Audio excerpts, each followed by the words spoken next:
to order of the Park and Recreation Commission. My name is Kelly Rosecrans, chairperson. Maybe we can do around the horseshoe introduction, beginning with Alderman Tom here. Tom Rayom, Alderman Representative to the Commission. Shane Blazer, Mayor. Lee Tao, Commission Member. Joe Terry, Director of Public Works. Chris Bartek, Commission Member. Dawn DeSorcy, staff. Mary Wolosik, staff. Craig Broren, Commission Member. Tom Eklund, Commission Member. Okay, thank you. And we have some visitors out here too. And I'd like to welcome all public viewers as well. Okay, our first item of business is to approve the May 11th, 2020 Park and Recreation Commission meeting minutes. Motion to approve. Okay, motion by Tom. Second. Second by Craig to approve. All in favor? Aye. Opposed? Ayes have it. Number 3, update on the Aquatic Recreational Center. Joe, can you let us know what's going on? And Sure. So we were having our state inspection today. All the pools are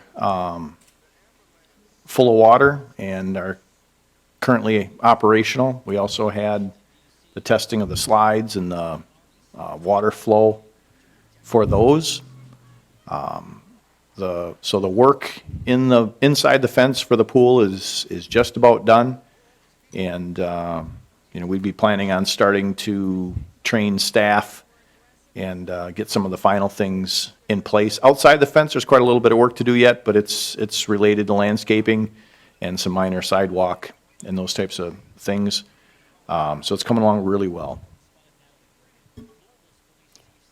now, are they, I'm sorry, did you mention the landscaping? There's still landscaping, quite a bit of landscaping, or? Outside of the fence, there's landscaping to do. Inside the fence, Okay. the pool deck area, the sod's all done, the landscaping's all done on the inside.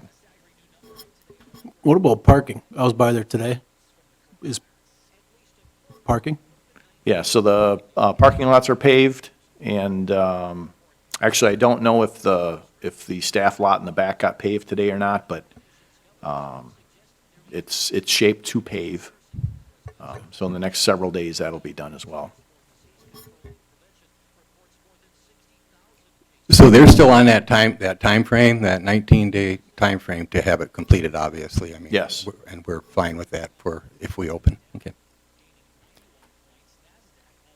Okay. Any questions of Joe? And we'll move on to the topic here. And we discussed the opening of the Aquatic Recreation Center. So.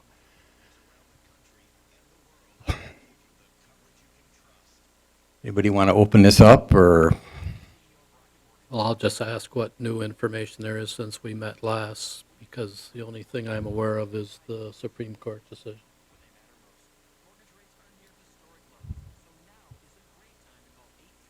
Well, that was in existence prior to our last meeting as well, correct?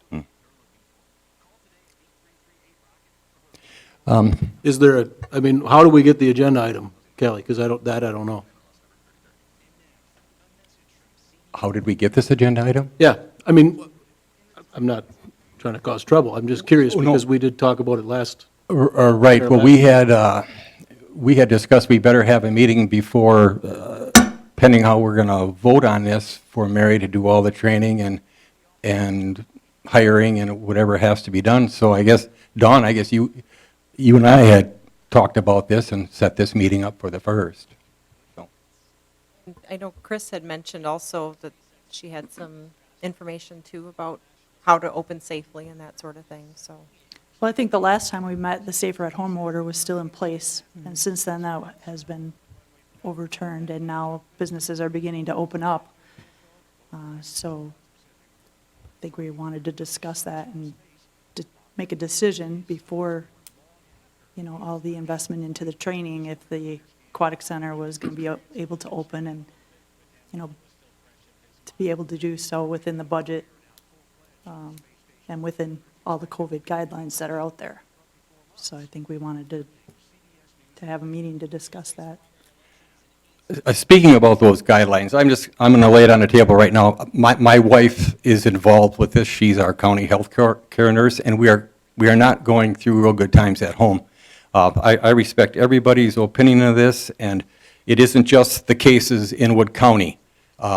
It's anybody that comes from another county and comes into this county, and then she's in charge of this tracking and tracing. And it hasn't been real good, working at home and, on Mother's Day and weekends. So I have a problem with opening this up. She told me this noon that, and Joe or Mary, maybe you're aware of this, there are 2 gals up at the county that will do a walkthrough. They did it for the YMCA.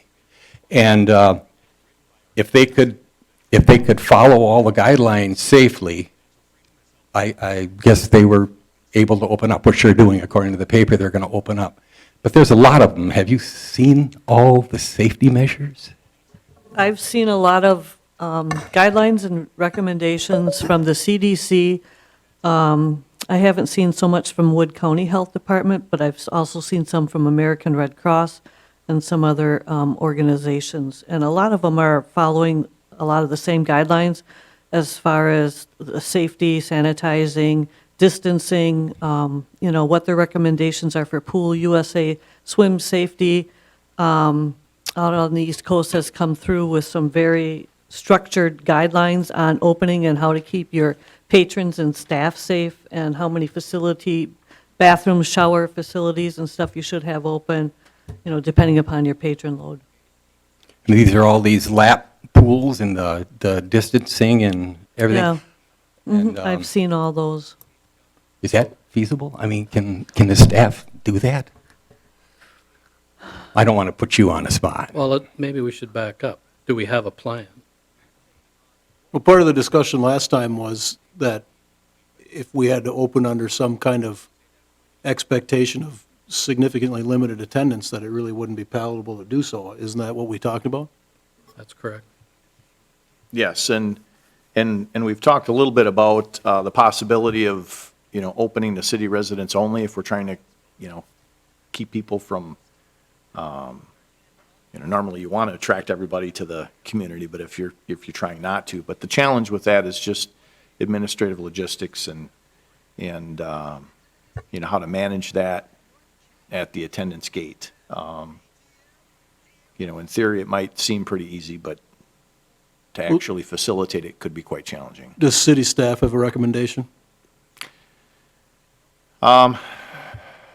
We don't have a concrete recommendation at this time. We've had some discussions. I would say we're still comfortable with planning, but we don't have a recommendation at this time. We haven't reached a consensus where I'm comfortable saying, as staff, this is where we're at. We're contemplating at the district opening exterior facilities.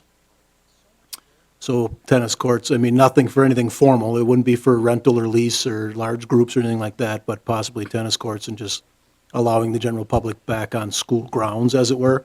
We're not policing it in a militant fashion, so frankly, if people are walking around, there's not any effort to stem that necessarily, but we don't have the tennis court nets up and things like that. And that was part of my question, too, out of curiosity, was because at the last meeting, we talked about city parks being, I think Matt mentioned, like partially open, meaning that they're allowing people to go to the parks, but there might only be one restroom open versus the normal complement or no restrooms open. Is that accurate? So right now, the parks are open. The restrooms are in the process of being opened. Okay. What we had planned on is the skate park and the splash pad and the pool, if conditions are safe to warrant it, would open on the 29th of this month. And like I said, my primary concern is that if there's a handle on the pandemic as far as, not a substantial amount of cases in this area, if we could somehow open it up for city residents, we would avoid that influx from outside the area, because many of the pools outside of the area aren't planning on opening this summer.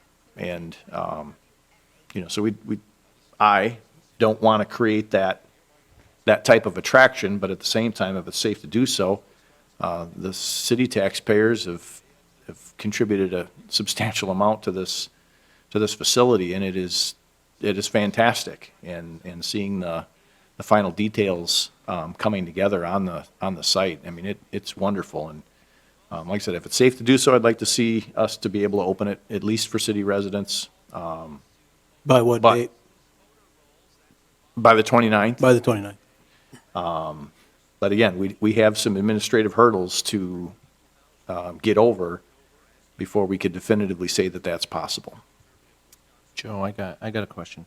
Now, last time we were talking about opening the pool and what would be a feasible expenditure that's associated with it. Now, with opening it, are we going to restrict the number of people that go into and that can occupy the pool at one time? And is that going to be enough, generate enough revenue to cover our expenses to operate that pool? Right, so we haven't done a detailed analysis, but the short answer is, I'll say it's a bit knee-jerk, the short answer is no.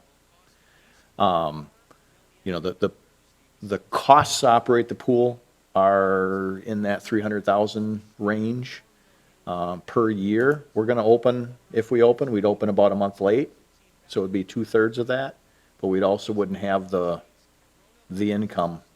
And we had planned on about $120,000. So if we didn't get any fees, we didn't get any revenues, we could overrun budget by about $100,000 if we opened it with restricted access. So We're going to get some concessions, I'm sorry. So your plan is to, if we do open, we're going to open at max capacity? That's not my suggestion at this time, but my suggestion at this time is we would open to city residents only. The problem with that is it may not be feasible to actually implement that Yeah. type of a plan. Yeah, and that's where we're going to have to run into issues as to how to differentiate between who's a city resident and who's not. Right. Has any city staff communicated with Wood County Public Health? I've been in contact with them. I sent them my last email out today, and I haven't heard back from them about the final details, if we open, and number of patrons and stuff like that. Okay. I talked with Sue Comferman, the director of Wood County Public Health, this morning, not about the aquatic center, but about some other issues. And one of the topics was, because we're talking about the potential of running summer school later in July. Well, July 6th would be the first session to start, and then the third week of July would be the second. And I said, well, if we were starting today, what would your recommendations be? And she said to implement the 6-foot social distancing, which I think we all know, having kids together, that's going to be a stretch. So I said, well, thankfully, we're not starting today. I don't want to put words in Wood County Public Health Department's mouth, but I'm guessing if Sue were standing here or somebody from the Public Health Department, that's what they'd say. But we're not talking about opening tomorrow. We're talking about opening June 29th. And I don't know if anybody knows what it's going to look like then. They're still, I think, anticipating increased numbers of cases, just by virtue of the fact that things have been open, to a little more significant degree over the last week or so, couple weeks. But I think it's that lag when they're waiting to identify, just how bad is bad, if it is in fact going to get bad. And as Kelly said, it's not, if we limited it to city of Wisconsin Rapids residents, you stem some of that issue, but you also then, would you have conversations with these person before they come in? In the last 2 weeks, have you gone anywhere outside of Wood County, blah, blah, blah, blah, blah? And I'm inclined to think the answer to that question is probably not either. If you're going to run, an aquatic center in a reasonable capacity, you don't have time to, interview 50 people or more as they come through the door. So, I don't know. This is a tough topic, because driving by that, I want to go test the slides and be in there too. It looks awesome. And kids in particular are looking for stuff to do. Kids and families are looking for stuff to do, and taxpayers spent a lot of money on that facility. And I don't know, boy, oh boy, if somebody said you could have it open tomorrow and not worry about it too much, why would we wait? But I don't know. And this whole I don't know piece is disconcerting at best. Because of course you don't want to put any people in a particular position that they can't or shouldn't be in, particularly kids. So, So what I can say, though, is that, you know, we've reviewed our staffing numbers. It's a new facility, and so there are startup procedures that we need to do. There's training that we need to do. We would need to do that anyway. And I think that's a good idea for us to, you know, the staff that we've hired to go through the training process, even if it's an exercise and we don't open. That really gives us a few weeks to make a final determination before we need to order food and finalize everything and announce a grand opening and all that yet. So I do think that we have a couple weeks before we would need to make a final decision, and that gives us a little more time to determine whether or not, you know, if we are going to restrict access, if it's financially feasible to do so, and is it administratively feasible to do so? And we just don't have those answers right now. so would it be possible to open, let's pretend that nothing changes and it is the way it is now, and the recommendations are very little, and the recommendations from the health department are still, you know, PPE when and where appropriate, clearly in a pool, it's not super appropriate, but social distancing, more frequent sanitation and so forth and so on. Do we have any confidence that we can implement that sort of thing? I would say no. If things don't change between now and then, if you were to ask if we could open next week, my recommendation would be no.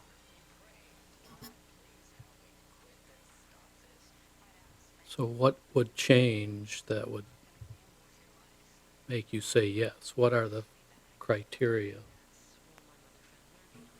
Well, my criteria would partly be community spread and, you know, any changes in the, you know, the county or the state's guidelines as far as, you know, group activities and mass gatherings. Would you, could you get a hold of the county, Sue and Nancy, and see if they would do that walkthrough with you just to find out how involved that is, Mary? Yeah, I can definitely do that. I've been in contact with other pools and stuff, and Kalahari opened up, for example. Yeah. And they have restricted the number of chairs and stuff they put out, the sinks, bathroom facilities that they've closed off, and they screen people when they're coming in, because they have the staff to do that. And they've implemented a lot of the recommendations that the CDC has put in place. But I can definitely do that, Kelly. If we were to open, who enforces the rules at the aquatic center? Because it doesn't seem to me to be fair that it would be these kids we're hiring. Well, it's ultimately the full-time staff here as we guide and direct the students. I mean, it'd be no different than, you know, If you had non-resident pass versus a resident pass. We have methods in place to try to make sure that we've got the right people and the right pay structure, and It's more about the social distancing and those kind of things, and the sanitation. Who makes sure that that's going to happen? well, if there's social distancing requirements at the pool, we can't open. There's no way you could enforce that. The sanitation, we can implement that into our structure.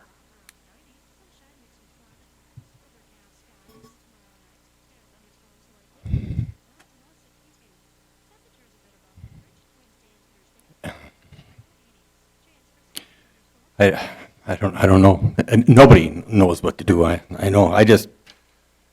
The disease is out there and there's not a cure, and I respect everybody, what everybody thinks. I'm getting it from all sides too, from people that don't even believe in this thing, but I just think it's out there and it's something we don't really want to invite to the dance.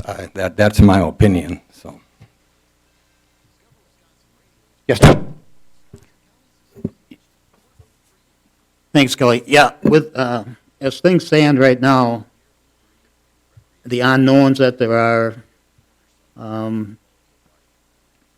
afraid of the spread, even if we would keep it within the just city residents, because they are leaving there. and they're going out within the community.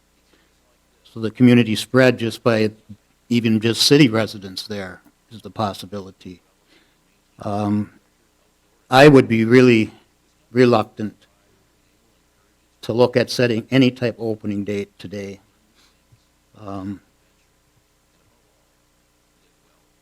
If people want to talk about possibly training the staff or something to go through that process to see, but I think with full knowledge, would, from me anyway, would be that, would be, at this point in time, no expectation to open.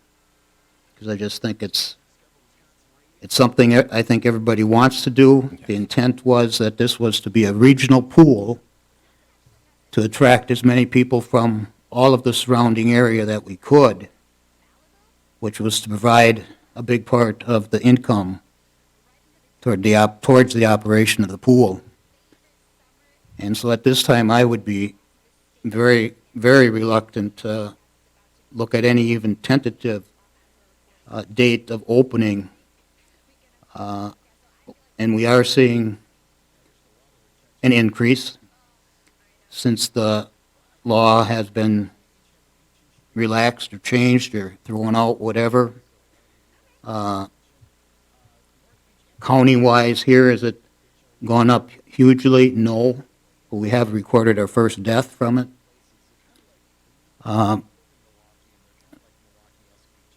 It hasn't gone away, and I don't think it's, and I'm not a doctor, but I listen to those that are, and we may be in a period of a lull, but my fear is what's going to come back in a few months, and it may be worse than what we went through in the last 3 months.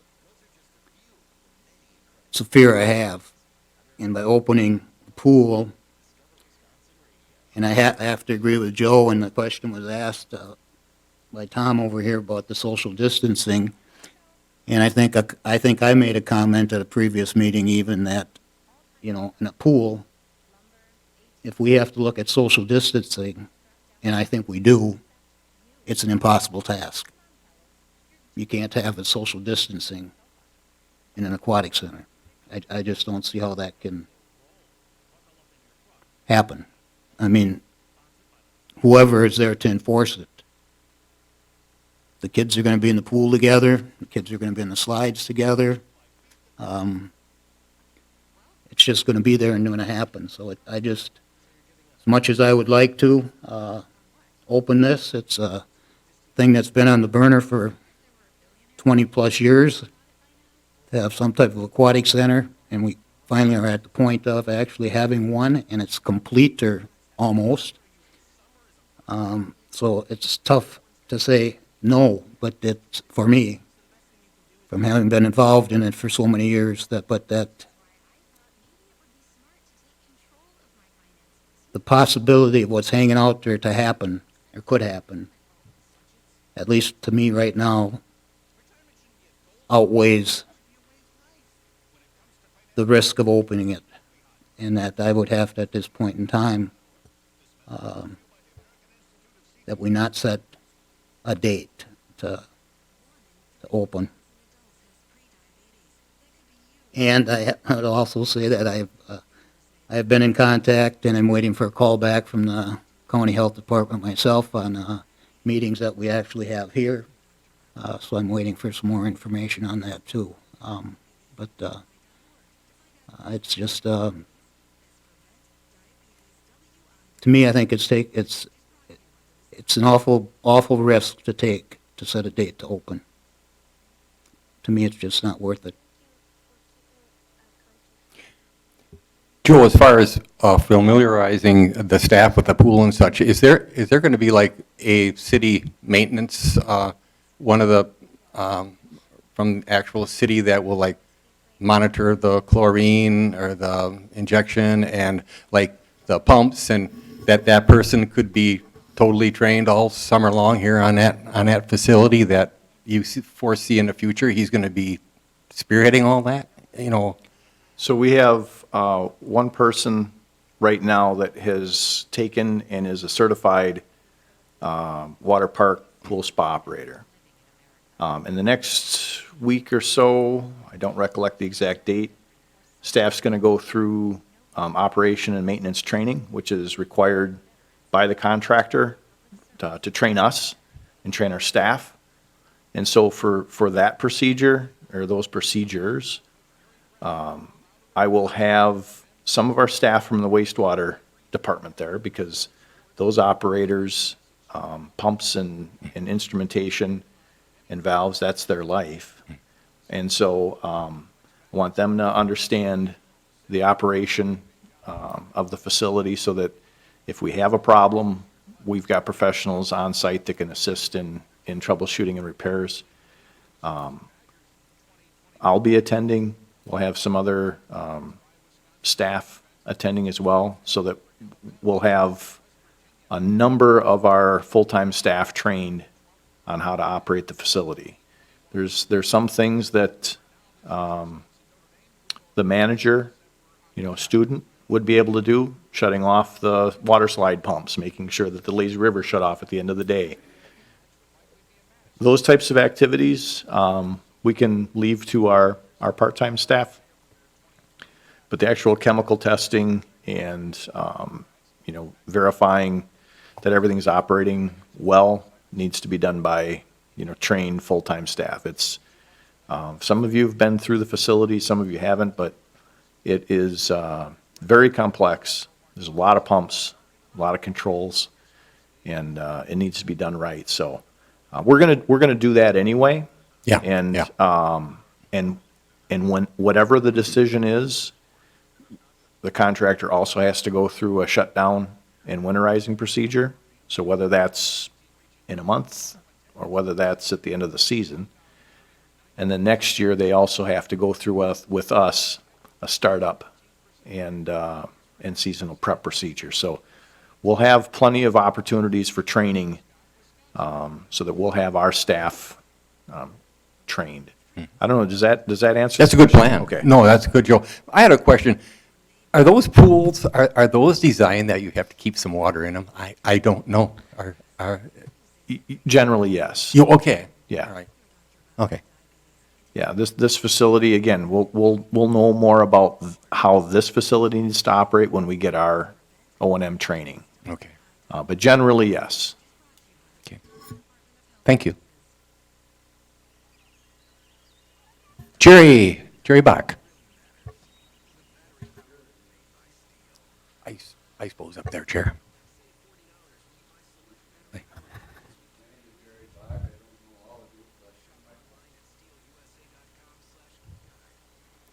You should remember how to do that, Chair. How's that? We didn't have all these fancy microphones back then. But I came tonight because, you've spent $8 to $10 million for a beautiful facility. And I heard rumors that you were going to vote tonight whether to open it or close it. And as I looked and thought things over, I thought, the vote tonight should be to proceed with the training and everything that's necessary to open it. We just, I'm old-fashioned, I read the paper today, and the front page had a very nice layout of what the YMCA is doing with their facility. They have a pool. Fortunately, I watch the noon news, and they always have this number on how many people were tested and how many new cases showed up. I think today it was like 2.4%. It's been running about 5%, 5.4.5 to 5%. So those are numbers I think that you could build on. Mary, I'm sure, is going to be closely watching what happens with the YMCA. But I would be disappointed as a taxpayer, I guess, right now, if the word that came out of this meeting tonight was that you're thinking about not opening the facility.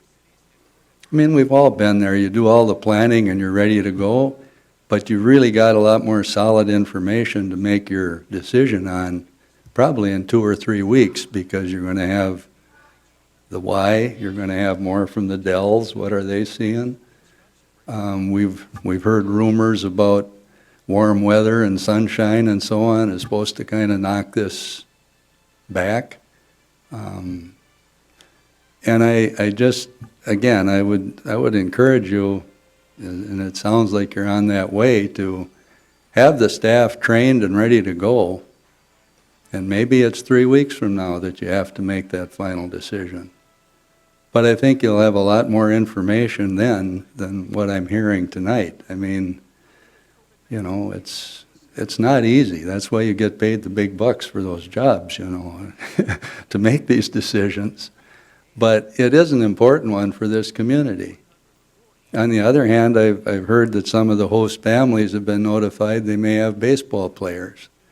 It'd be a shame if we had them playing baseball in Witter Field and the water park, and the water park closed. But, you know, that, I guess, could be a reality, but I think Park and Rec has something to do with that, too. So, just, again, from somebody that's sat in your seat for a long time ago, these aren't easy decisions.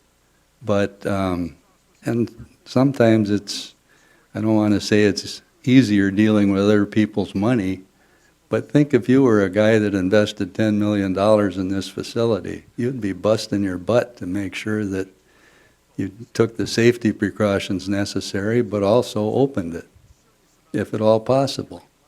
And that's kind of where we're at. So from a citizen that's seen this, it's a beautiful facility, something we can be proud of. The riverbank, the Y, we've got so many things that people are just chomping at the bit to see happen. And, you know, I would hate to see the meeting tonight end on a negative basis that, oh, we're not going to do this, because you've got some time yet, and you've got some facilities that are also open and going right now. So thank you for listening, and I look forward to a positive decision. So, Thanks, Jerry. Appreciate your input.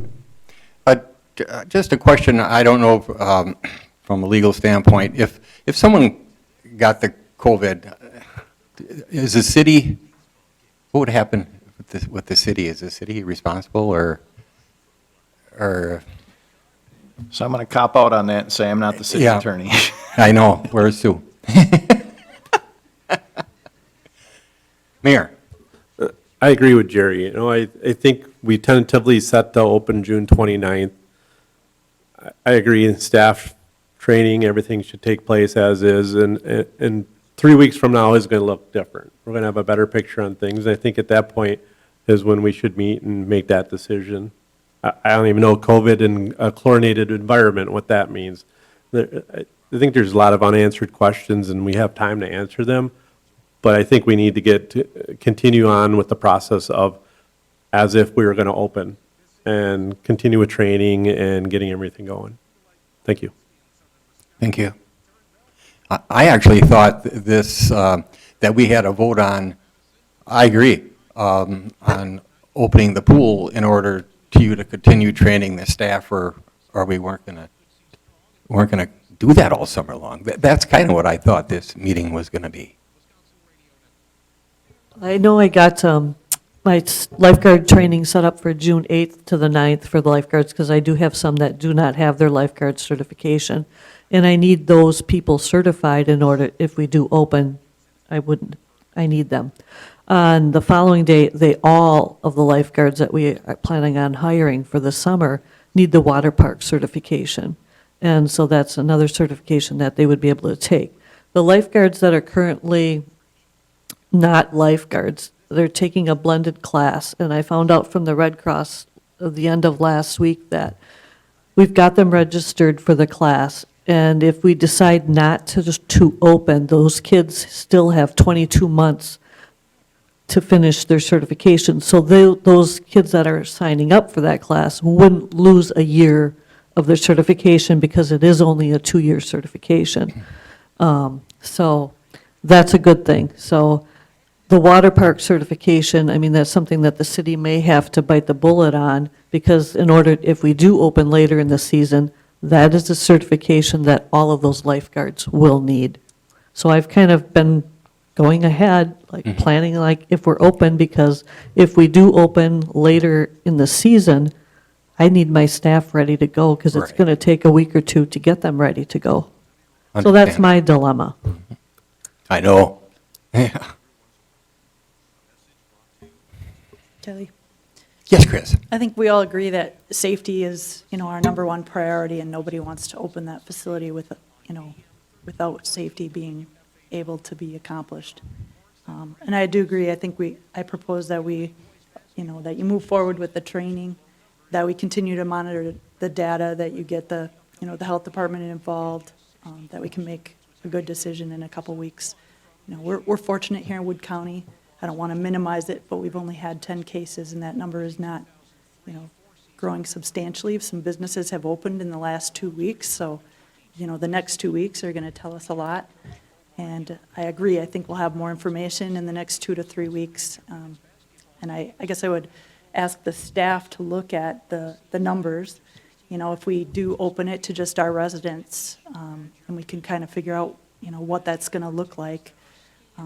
We don't want to put the city in a bad situation financially, opening as well. So if you could look at the numbers and look at the dates and, what's that cutoff date that, it's going to become too costly.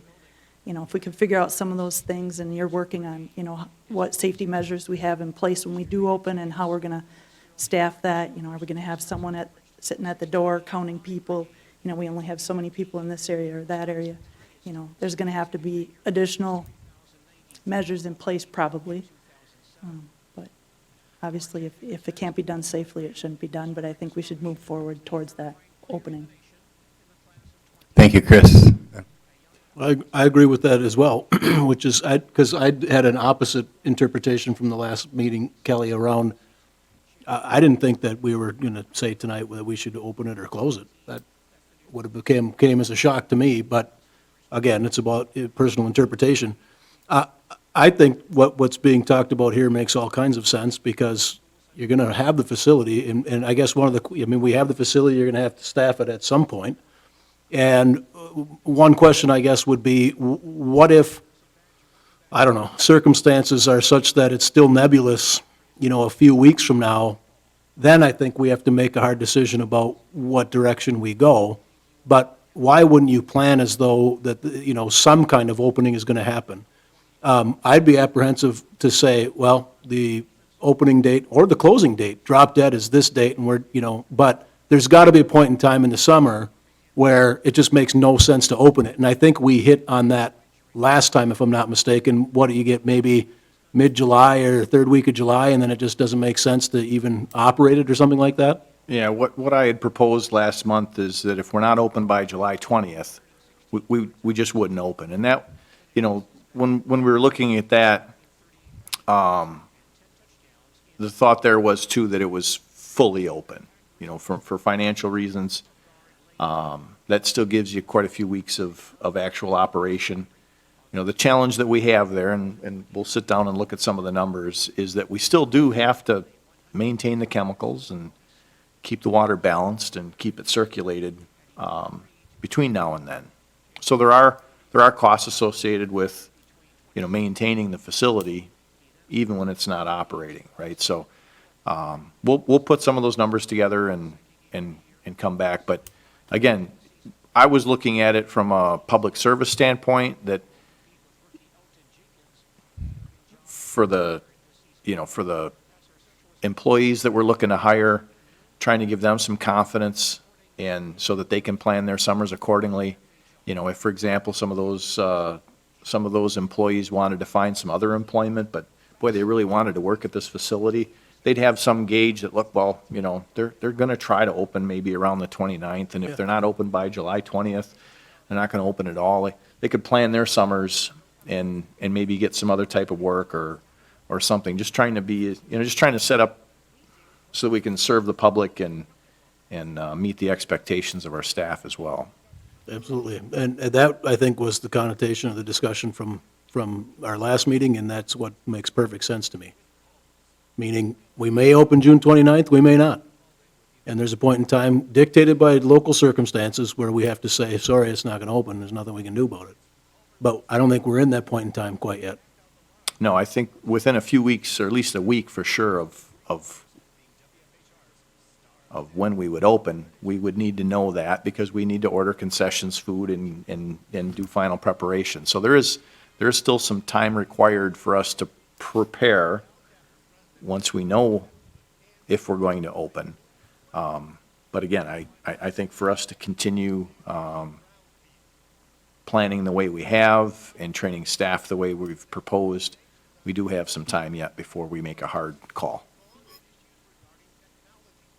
Does this commission make the final decision, or can it be overridden by the council?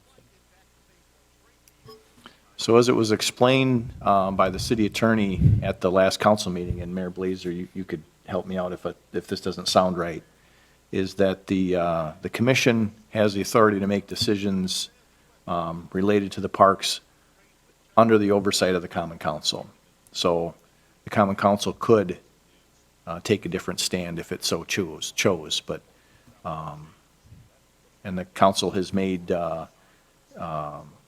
and given the mayor certain levels of authority specifically relating to the COVID-19 pandemic also. So if decisions need to be made in short term, and there's not ample time for a council meeting to be called and brought together, the mayor's been given some special authority by the council to make some of those decisions. So, so yes, the council could overrule the way it was presented by the city attorney at the last meeting. I don't know that it would, but it could.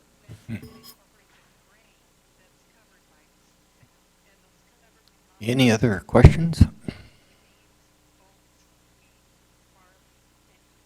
Well, there's nothing we have to make a motion on or anything, just continue doing what you're doing.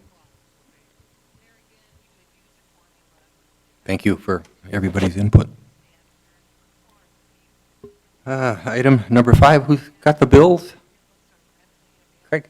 I did. As you can see in your packet, the bills total $1,803, verified that they all are what they are. The two biggest expenditures, oddly enough, are for the Aquatic Center. So materials for the Aquatic Center and shirts and uniforms, which are about, I don't know, $1,400, give or take, of that $1,800. So nothing too spectacular. Okay, is there a motion to approve? I'll move to approve.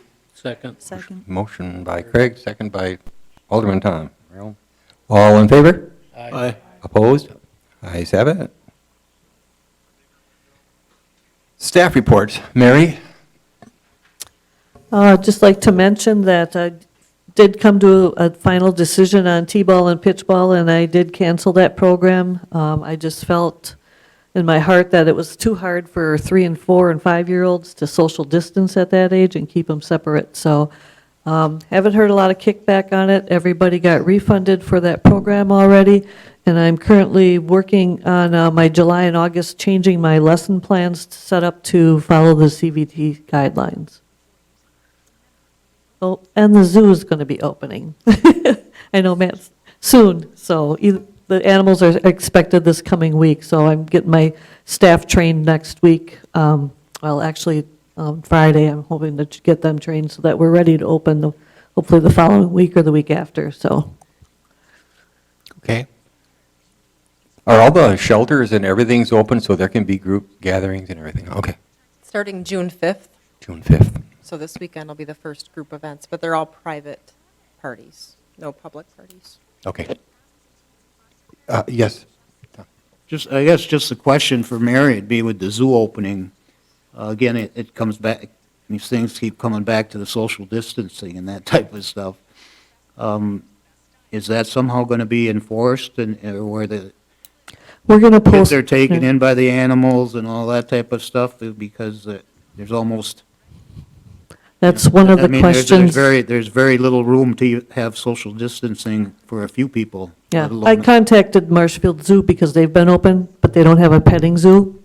So I've gotten some guidelines from CDC, and I've got posters and signs made, because most of the kids have to come with a parent. And we'll have posters throughout the place, and we do have an attendant in the petting zoo that can regulate that. And if there's any other restrictions from the person that we rent the animals from, like if they don't want them fed with because they usually feed them with their hands out, and that's something that we'll find out from where we rent the animals from, if we need to implement other requirements and guidelines to keep people safe. Yeah, and I guess with that, if you just keep us somehow informed of what, Okay, I guess, guidelines sure, there is, so, because, definitely, Tom. okay, thank you. You're welcome. Thank you, Tom. Thank you, Mary. That brings us to adjourn. Motion to adjourn. Motion by Tom. Second by Alderman Reno to adjourn. All in favor? Aye. Opposed? Ayes have it. Thank you very much, everyone, for all your input, and have a good night, and thank you, public viewers, as well.